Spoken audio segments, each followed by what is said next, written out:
Airwolf on the NES was developed and released by Acclaim in 1989. This was based on the TV show of the same name that ran for a few seasons in the early 80s. If you weren't sure, the box art promptly reminds you in big bold letters. I'll confess, I never watched this one as a kid. It must have just slipped under my radar, but I presume it lived somewhere in the same neighborhood as other great 80s shows like the A-Team or Knight Rider.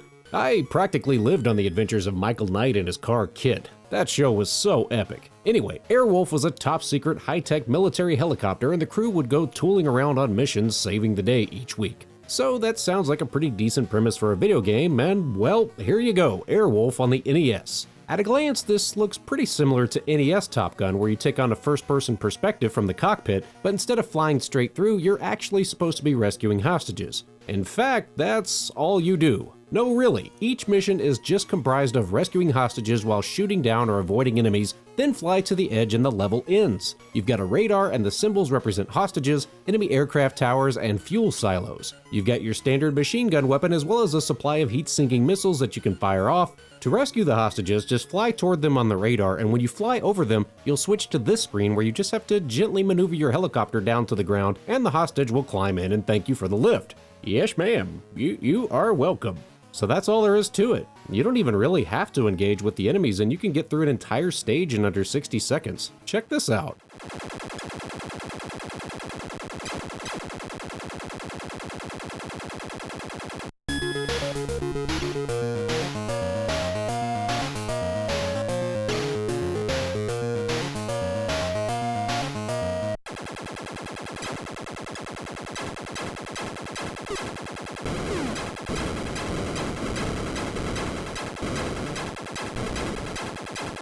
That's it, that was an entire level. There's no end to the game, and it just keeps looping through the levels, rescuing hostages. Then in between stages, this guy will tell you what to do. Hey, we've got a mission that's right up your alley. Guess what? Rescuing more hostages. Oh boy. I will say that the cutscenes of the chopper taking off do look pretty cool on the NES, and the damage effects of your windshield getting all shattered are pretty neat. But beyond that, you can safely skip this game.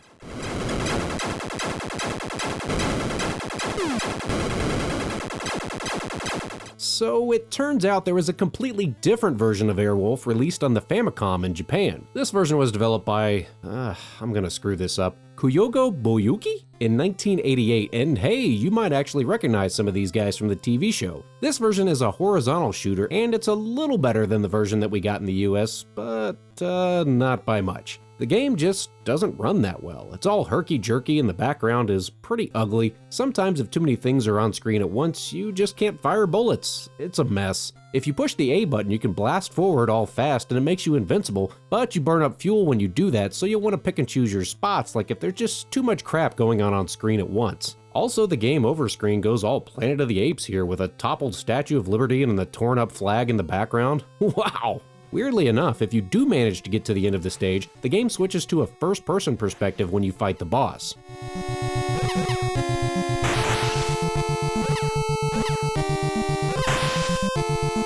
Okay, so the whole Airwolf video game rabbit hole gets even weirder. Kyogo Boyuki developed another game for the Famicom in 1990 called Crossfire. You get caught up in the crossfire! No, not that one, this one. If you look a little closer at the box art, it's actually just the same box art they used for the Famicom version of Airwolf. Crossfire was actually a side-scrolling run-and-gun game, similar to Contra.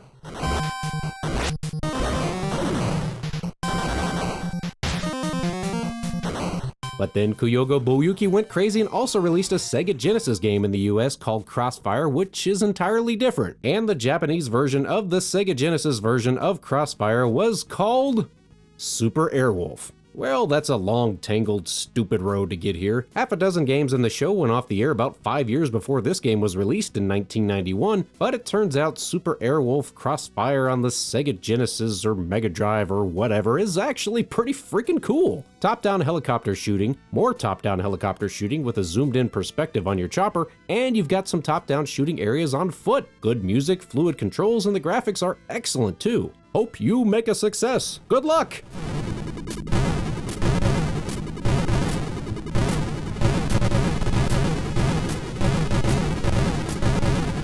Anyway, by now you're probably asking, why all the fuss about Airwolf, and here's what happened. Last week I took a look at River Raid on the Atari 2600, and in the comments, Tony writes in that he used to record the theme from the TV show Airwolf and play it back on a loop while playing River Raid on Atari. This is just awesome, and sharing stories like this is the essence of why I run this channel in the first place, so thanks for writing in, Tony. I used to do random stuff like that too. I made all sorts of NES soundtracks by holding up a cassette recorder to the TV and recording the music to games like Star Tropics or Ninja Gaiden 2. The most notable thing I can remember recording on cassette was the movie Explorers. Yeah, this was back when it was really expensive to buy VHS tapes, so I just rented it one time and made an audio copy of it by recording it on cassette. I know, I'm weird. I was a total nerd back then. Anyway, that's not why you called. This one's for you, Tony. Here's River Raid set to the tune of Airwolf. Thanks for watching, everybody. Please don't text and drive, and I'll see you next time on Friday Night Arcade.